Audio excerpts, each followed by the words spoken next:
Hello, everyone. Welcome to another episode of The Sweet Spot. This is your co host, Ryan Embry. And I'm your co-host, Cassidy Quintana.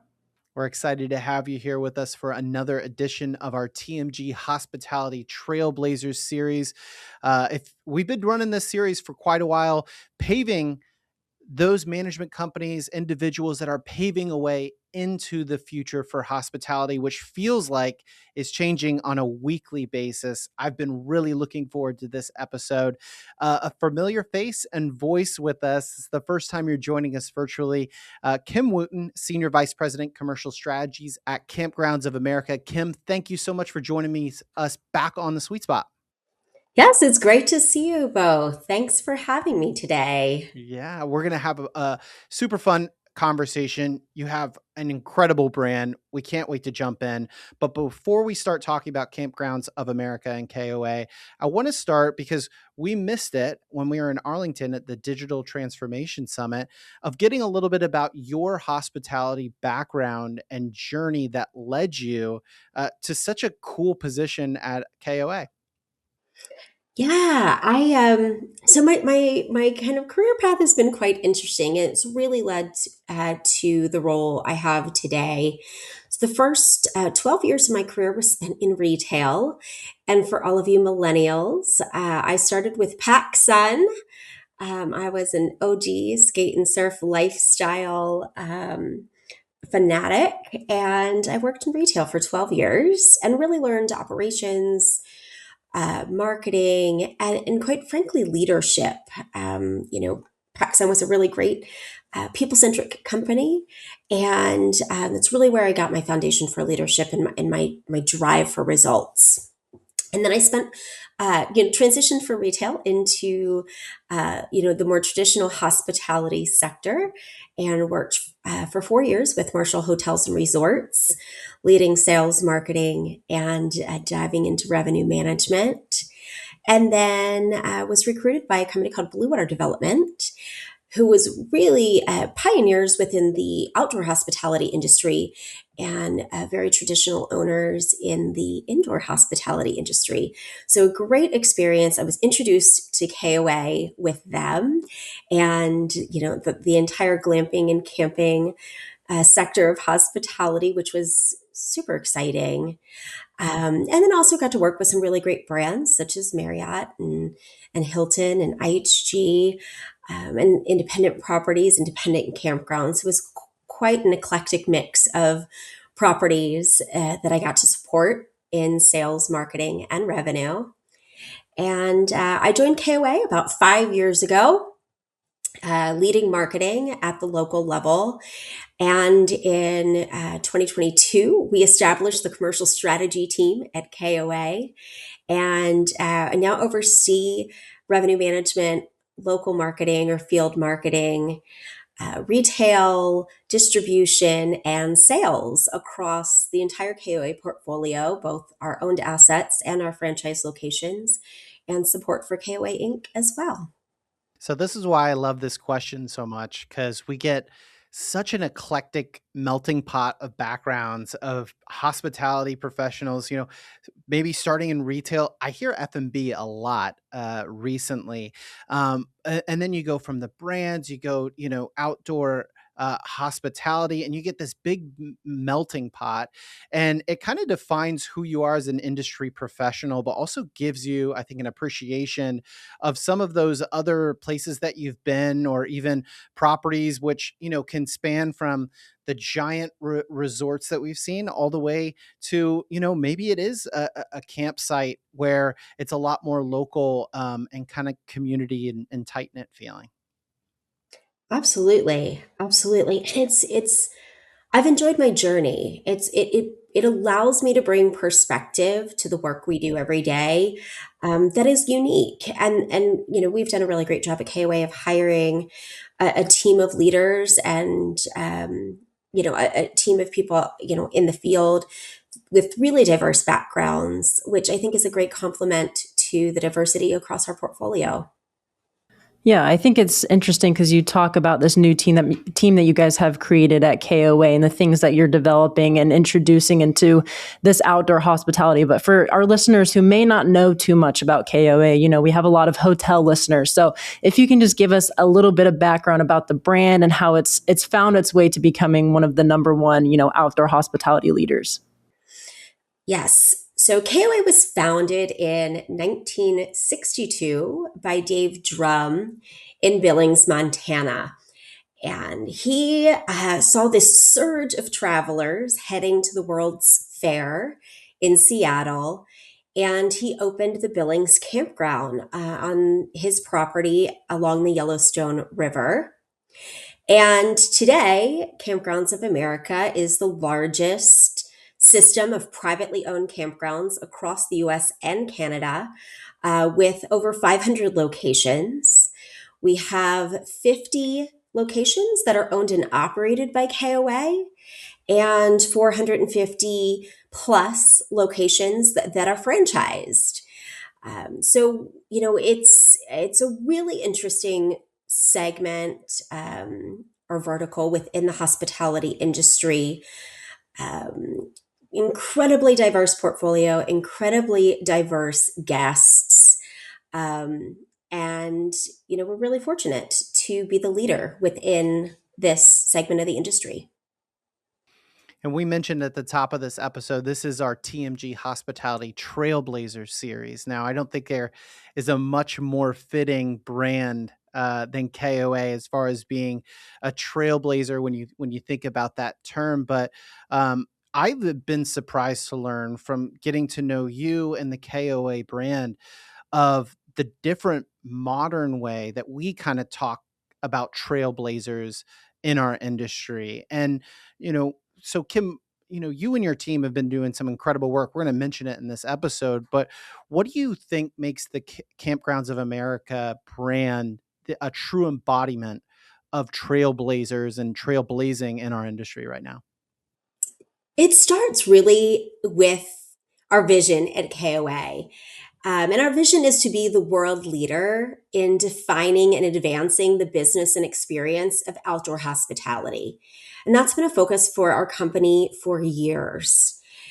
Uh, we have taken a really unique approach to, I'd say, the traditional hospitality industry.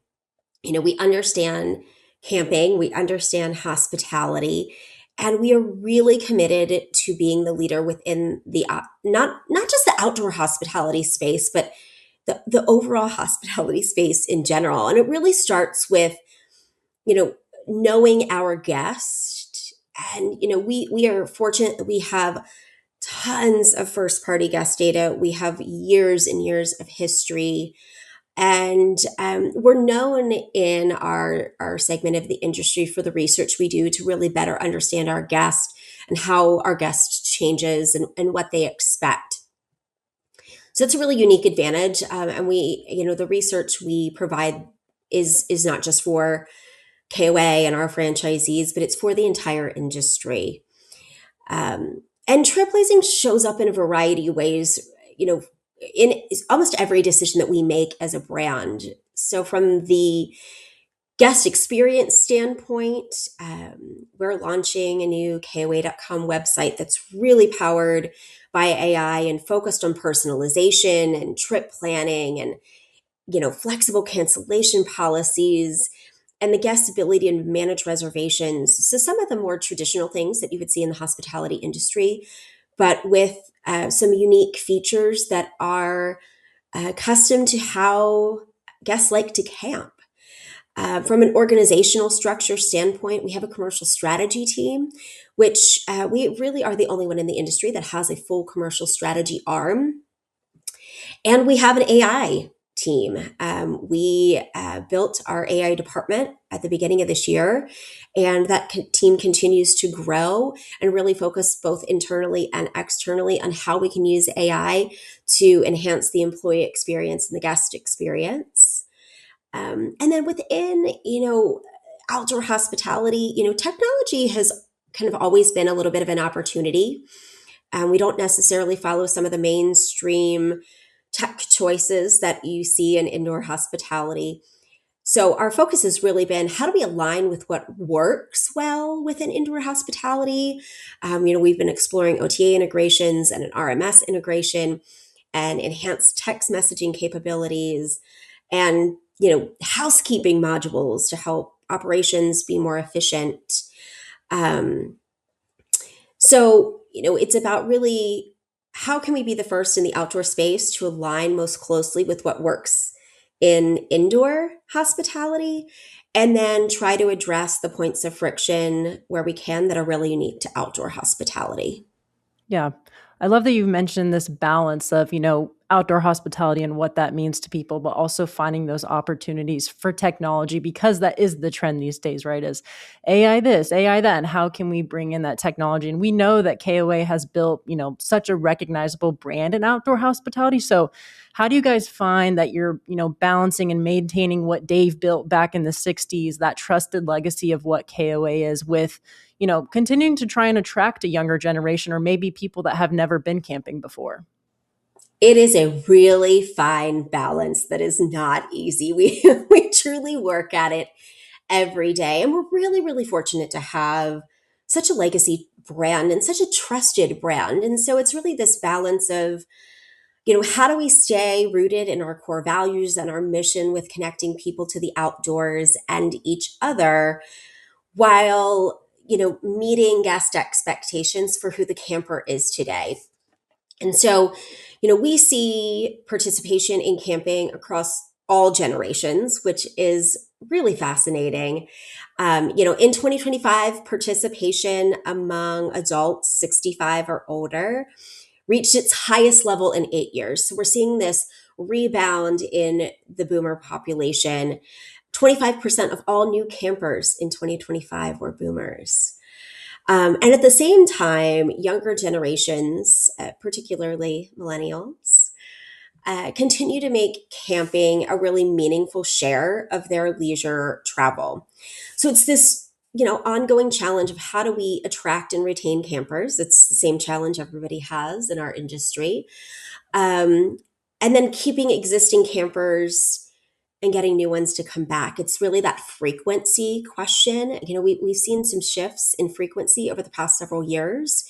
Our more legacy campers used to take 2, 3, 4 trips a year.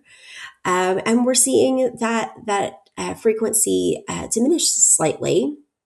New campers come and experience it, and maybe don't camp again in the same year. It may take one camping trip a year. So that's a unique challenge our industry is navigating. But we do a lot of research to understand, what inspires each generation to camp. And we work really hard to deliver memorable experiences to keep them coming back. But I think the thing that is consistent across all generations, and what really matters most to campers, whether they're new or they're legacy campers, there's some core foundational items that we really pride ourselves in across the KOA system. So safety and security is one, cleanliness and quality. We have a really rigorous quality assurance program, and we visit every single campground every single year to ensure each campground is meeting our quality assurance standards. And we're okay to say goodbye to those campgrounds that maybe aren't meeting our standards. Campers are looking for some self-guided recreation. So if they want to be in the outdoors and really utilize their time as they see fit, the amenities and the recreation continue to play a critical role in that decision-making process. Pet friendliness is really critical. So many people in outdoors love to camp with their pets, and so it's vital that all of our properties be really pet friendly. We have pet friendly accommodations, pet walks and camp canine parks. Pets are really an extension of our guest base, truly. And then basics like clean laundry, clean restroom facilities, clean laundry facilities, all the essentials that are needed for a great camping experience. You definitely have the advantage of a memorable experience on your end, right? I think that has been the knock on the indoor hospitality space, is that sometimes it's your your hotel stay or experience there might not be the most memorable part of a trip, versus camping feels like something, if done right and the quality is there, that is a memory that's not just going to stick with you for a year, that you might just tell a couple people about, but maybe decades. Maybe it's a family, becomes a family tradition. And I'm sure you have some incredible stories to share there. But, as I mentioned at the top of this episode, Kim, we had the pleasure of meeting you in Arlington, Texas at the uh, Digital Transformation Summit and Hospitality and Hotels. And again, from what I knew about Kampgrounds of America then and what I know now, it was like kind of one of those spaces where I was like, "Oh, I wonder what KOA is doing in this space." And then I got to hear your keynote and I was blown away. But it was also one of the most fascinating conversations I had at that event, because of the relationship with technology, where some of your guests might be looking for an escape from that technology, while others kind of see it as this is the baseline, and maybe Wi-Fi isn't a technology to them. Maybe that's just the standard for them. So it's so interesting. It's fascinating. I'm sure it's that balance what you're talking about, Kim. But you also have to balance between the guest, and you also have 450 franchisees out there, right? And you're an owner yourself of 50 properties. So I want to get into both of those kind of spectrums. One is, what are you seeing the guest, um, their relationship with technology when it comes to KOA? And then maybe you can speak to the owner side of it. Of, are you hearing owners wanting to implement more technology, or are they kind of resisting that when you're saying, "Hey, let's start to look at these new kind of maybe fancy technological updates"? I know there's a packed question there, so Yeah, no, and lots to unpack yeah. within that question. So we'll start with the guest first, and really the unique expectations that come from our campers. And while, historically camping has been a way of a form of leisure travel where you can kind of disconnect from everything that's going on in daily life and really spend time in the outdoors. Nearly half of all campers, about 47%, cite Wi-Fi as very important. So we have learned over the years that Wi-Fi is, a utility. It is not an amenity anymore. It is a price of admission expectation for campers.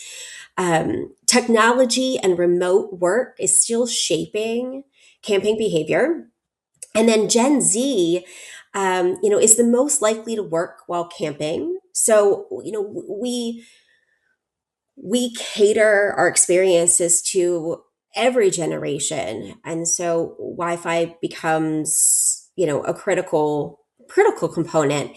And while we've seen a slight decline in work camping, with people going back to the office and, those just individual changes, it's still really important. And what's really unique is new campers, and again, kind of new campers. 25% of all new campers last year were boomers. So when we think about new campers, they are more likely than experienced campers to prioritize connectivity. So about 50% of new campers versus 43% of experienced campers. So access to technology directly influences length of stay and the experience. So we've focused heavily on, tech, and not just Wi-Fi at the campground, but how technology is used throughout the guest journey. Have we made it really easy for them to book and find the campground that meets their experience expectations? What's the communication with the guests look like? Pre and post, or pre, during, quite honestly, and post stay, through text messaging or other forms of technology? How easy can they find their site? Just all of those simple things where tech is a really great way to create efficiencies in operations, still have really, really connected touch points, relationship wise, because I think that is one of the most critical pieces of outdoor hospitality is the relationship our owners build with their campers. And then can they connect while they're on site? And for those who don't want to connect and really want to disconnect during their stay, have we effectively marketed those sites that are best for them to stay in?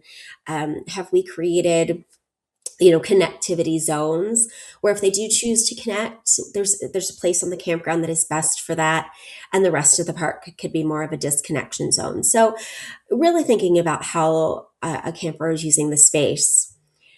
On the flip side, our owners, this has been an interesting challenge and journey.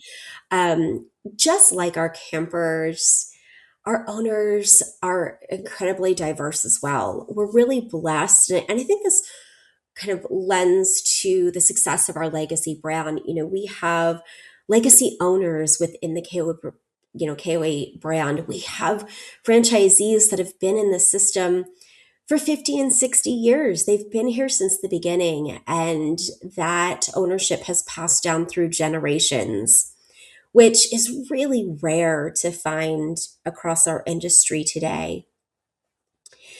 And we have, we have a lot of individual owner operators that, they gave their careers as nurses and as, architects, and they followed their passion for the outdoors, and they built and own, decide to buy a campground and and be entrepreneurs.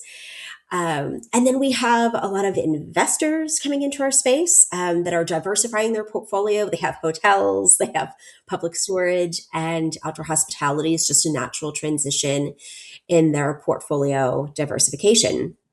So the diversity amongst our owners is a unique challenge when it comes to technology, and then across multiple age demographics as well.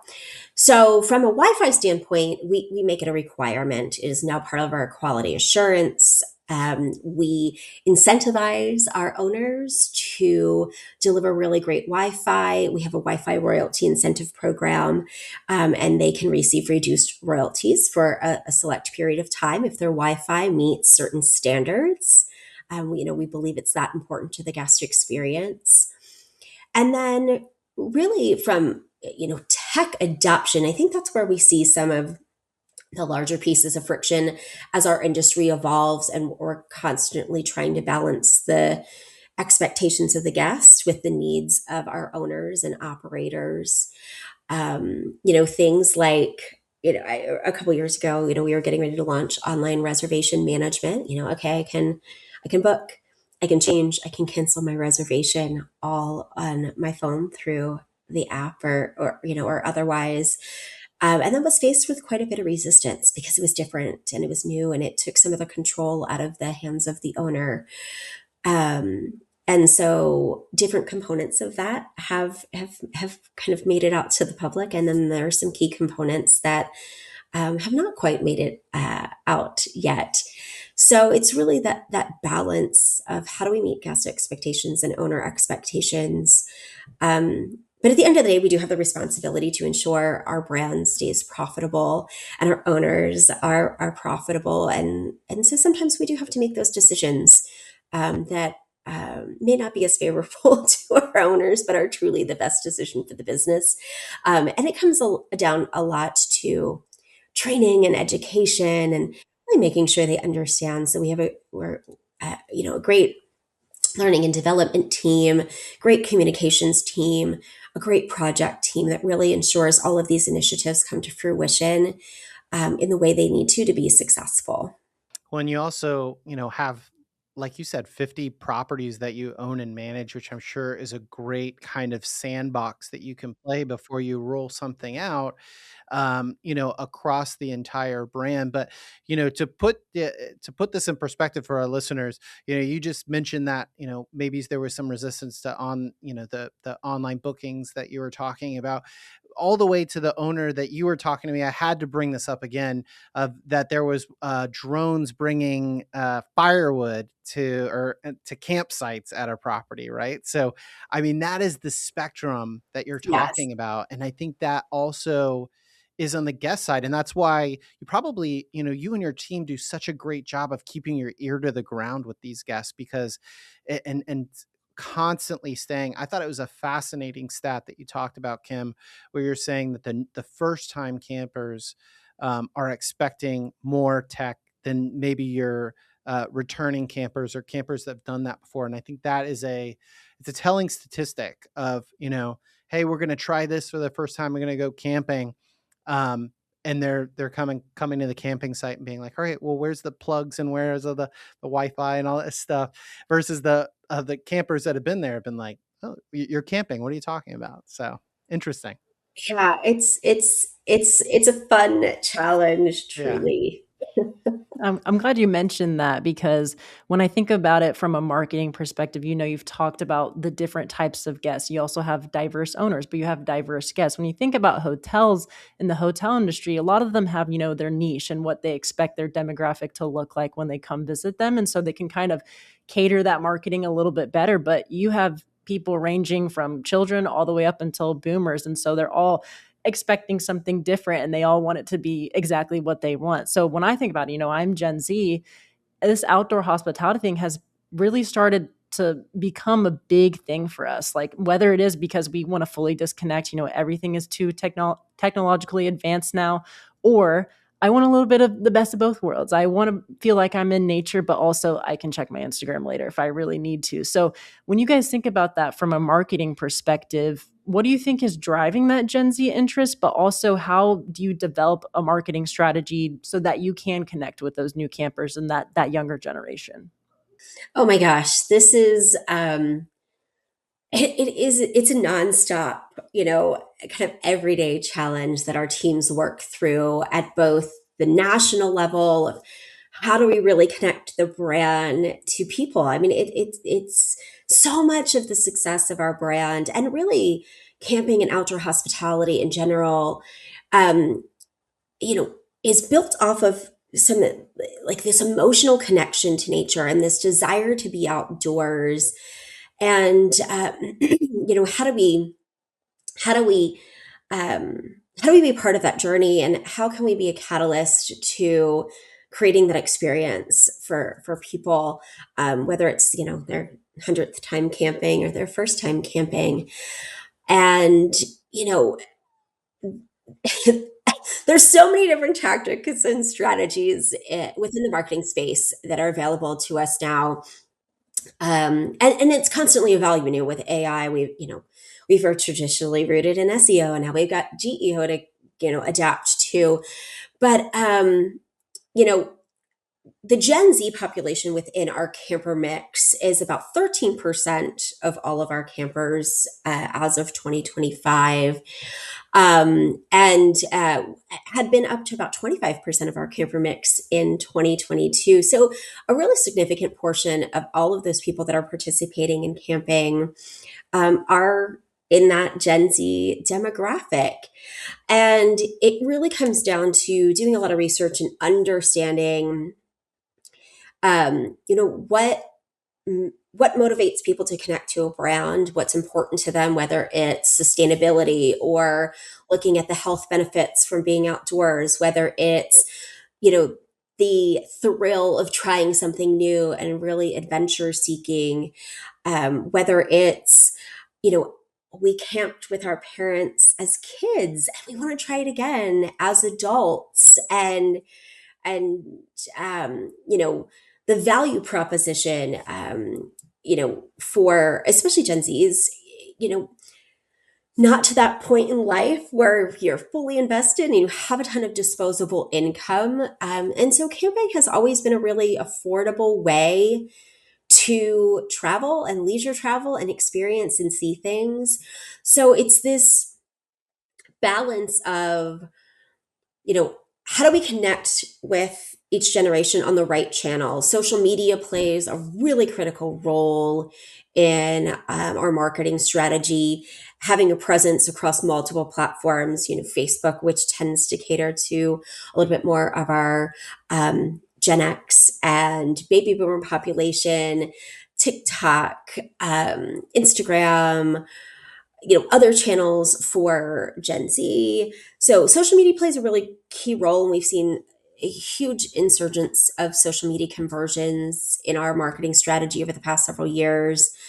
And then the technology piece of, you know, some of our generations like to pick up the phone and call and ask questions about their stay. And then others really just want to be 100% booked online, make all of their changes, make all of their choices without any human connectivity. So finding that balance, but the Gen Z demographic is really fascinating. And I love watching how they use campgrounds. We see a lot of Gen Zers use campgrounds as that hub for all of their outdoor adventures, really wanting to spend time in nature, and are utilizing a campground to facilitate that experience. Well, this question is certainly resonating with me. I'm a little bit older, millennial. I have a 2 and a 5-year-old, and I remember camping as a kid. I want to take my kids, but I also do not want to just maybe stay in a tent and not have any sort of. So I want that nice little balance of, yes, we are camping, but we might be going into a nice air conditioned cabin or lodge, and I might be able to still watch a little TV. But I think it's fascinating what we're talking about, because that's exactly it. And Gen Z, they're great storytellers. Let me tell you about marketing. They'll do most of your marketing for you if you put them in the right position, especially on Instagram and TikTok. So, Yeah, I love it. um, I'm really fortunate on my team. I have a really diverse team as well, and I have kind of boomers all. And I have a ton of Gen Zers on my team, and so it's great just to watch those generations meld and figure out how we best connect to our owners and our audience. Um, but I love, we spend a lot of time in the outdoors just as a team, when we have meetings and stuff like that, and I just love what comes from it. And then we take those best practices and really implement them with our guests, because it's the same. We all camp, most of us on our team. We love spending time in the outdoors, so it's like what's going to be attractive to us. yeah, yeah. We are our own demographics. Right. There you go. Well, I want to shift gears and congratulate you and your team, the entire KOA team, recognized as one of the top 50 most profitable franchises by Franchisee Business Review. What do you think? I mean, obviously, when we talk about franchises and we look at the ROI, but I think there's probably a different type of reward that comes with having a KOA franchise. Being obviously, we look for that financial one, but also from kind of to build something meaningful. You talked about the legacy of some of your franchisees and that being a family business. We've talked about the close connection and memories that you get from camping. What do you think? Well, first of all, congratulations. But what do you think you and your team did to kind of make that list? Thank you. Yeah, we're really, really proud of this recognition. And I think it speaks to just the uniqueness of the brand. So we have a unique mix of brand standards and entrepreneurial spirit. KOA is a franchisor unlike no other. And I've worked with a lot of the big franchisors, especially in our industry. I've worked with the Marriott brand and Hilton and IHG and Jellystone and Sun Outdoors. But what I think I love most about KOA, which makes it such an attractive business opportunity, is we're hyper focused on quality. We're hyper focused on our brand position consistency. We have three brand positions within the KOA brand. We have the KOA Journey, the KOA Holiday, and the KOA Resort, to really help campers identify and connect with the experience they're looking for. But what I love the most about our franchise that is different from a lot of others is that each location is truly unique to space and place, which fuels the creativity and the pride of our owners.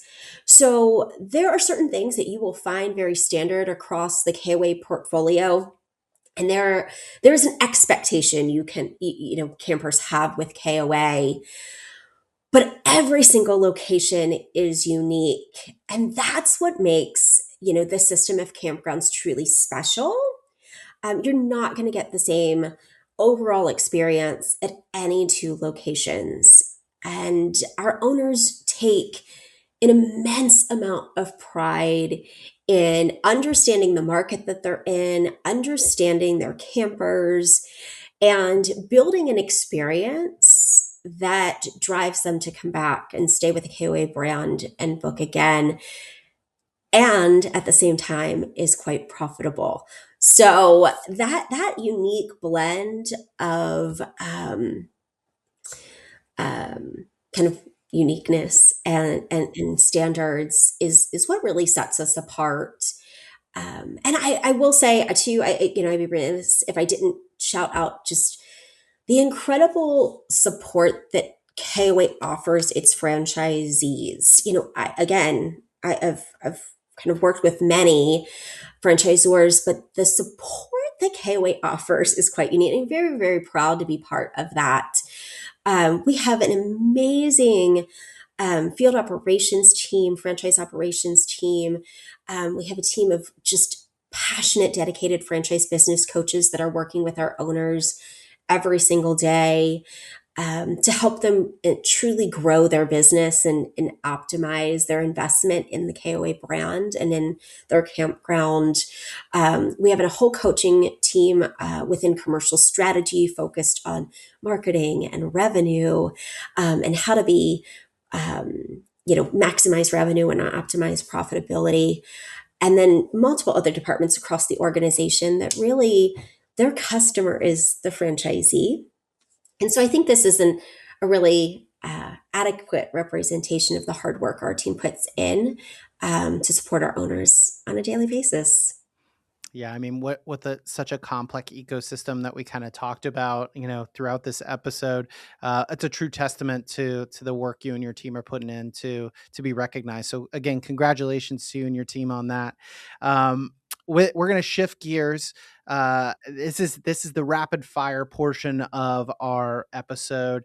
I love doing this, and I was looking forward to your portfolio specifically. You're no stranger to travel, Kim. You've already mentioned. So we're going to get to list a series of questions to get to know you and the KOA portfolio a little bit better. So let's go from let's start with favorite view at one of your properties. Yeah. So, and just for the record, so I have been to well over 100, almost 200 KOAs across our systems. I've been really fortunate to see a lot of our portfolio with some amazing, amazing properties and experiences. But I was just recently at the campground in Fredericksburg, Texas, which is under construction. We are building it. It'll be introduced to the KOA system this fall. But the view from the overlook, which is sort of our main building in the back part of the campground with all of our food and beverage and our meeting space and our pool and our lazy river, the view is absolutely spectacular, overlooking the entire campground. The sunsets are great. And it was a really magical moment. Awesome. Ryan, write that down. We gotta Yeah, take a hill look at when country. that one Yeah. opens up. Yeah, for sure. I have to All invite right. you out. You've got to come experience it. And Ryan, we do have some amazing glamping accommodations, so you'll get Thank you. all of the amenities of home and a really cool outdoor setting. Love Best it. both worlds for sure. All right, Kim, favorite fun fact about one of your properties? Oh my gosh. So there's so many options because we have such a diverse portfolio. But one of the things we learned as we were prepping for America 250 and just kind of learning our history. So the Mystic KOA campground in Connecticut has a house on property that wasn't built in the United States. It actually existed before the United States existed, and it was Wow. brought over as settlers founded that area. And it's still standing on our campground today. And there's a lot of history with that property.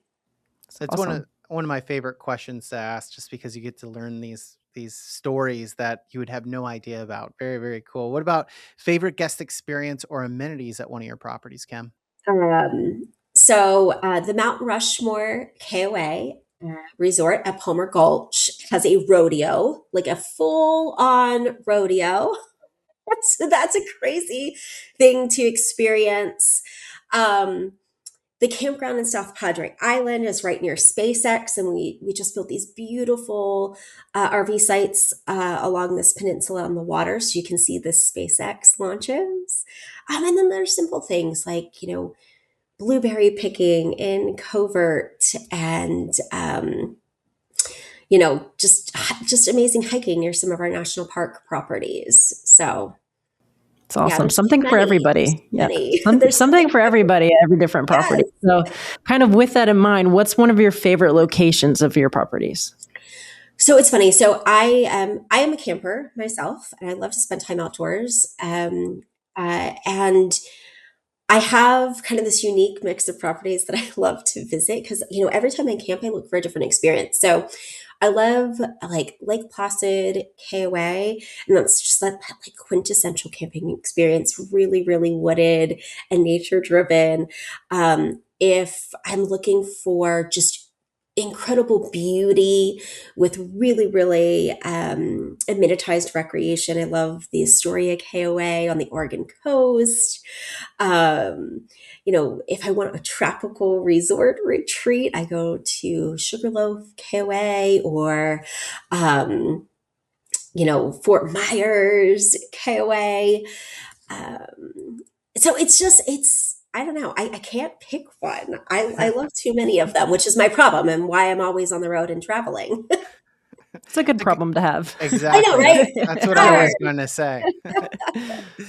Well, we appreciate you playing along with us as we wrap up today. We always have kind of a tradition to, especially with some of our industry leaders that we get the opportunity to speak to multiple times. You teased back in March. You had, working on that revamped website that we talked about. You formed a new AI team. What's the status of those projects? And then maybe just looking into the future, what's your vision for KOA as we can't believe I'm saying this, wrap up 2026 and go into 2027? Oh my gosh. Yes. We are really hyper focused on 2027 right now as a leadership team, which is crazy. I'm like, we're only happy through 2026, but, yeah, we've had a ton of really large projects this year as a brand, and really in that vein of trying to modernize our brand to meet the guest expectation, the owner expectations, and stay that brand of choice. But both of our projects, the development of our AR team and the rebuild, redesign, and launch of our new website, as well as campground landing pages and a new content management system, are going incredibly well. We are on track to launch in Q4 with a slew of continued enhancements throughout 2027. A lot of really AI focused efforts for KOA.com, specifically in, trip planning and just communication on a site, as well as personalization. We know that that's so important. How does a guest land on the site, and how is everything really customized and tailored to what they're looking for and what their needs are, and how they've camped before. So those two teams have been really, really critical in the rollout of this project. And selfishly for me, the AI team does a lot of work with our internal teams, and how do we improve the employee experience. So the work they've been doing, so many efficiencies for my role and so many other roles across the organization around really quick access to data within our KOA ecosystem. Like every bit of data I could ever want to access is available through our AI platform. I am able to ask questions quickly, research things quicker, and really get to an end result, which makes the analysis of our business so much easier, and identifying trends and opportunities. So those two pieces are just really game changers, not only for our brand, but in the industry right now. And 2077 is stacking up to be a pretty pretty insane year as well, with just really double down, focusing on how do we continue to attract guests, retain guests, really strong focus on that short term leisure RV camper, and kind of that mesh of, how do we take all of our legacy campers and all of these new campers and really just exceed expectations to grow the business next year. Like I said, a true embodiment of a brand that is truly trailblazing in hospitality. So wish you luck with all of those projects. We'll have to keep a close eye, and we're going to keep a close eye on which campgrounds we'll do an on-site. I still haven't given up on that dream of doing. Oh no, we're going to get you outdoors, Ryan. Let's do it. I'm looking forward to it. I can't wait. So, Kim, we know you're busy. Thank you so much for taking the time to join me and Cassidy here on the Sweet Spot. Yes, thank you both. It's a pleasure. Thanks, Kim. All right. Thanks, everyone. And thank you for listening to Sweet Spot. We'll talk to you next time.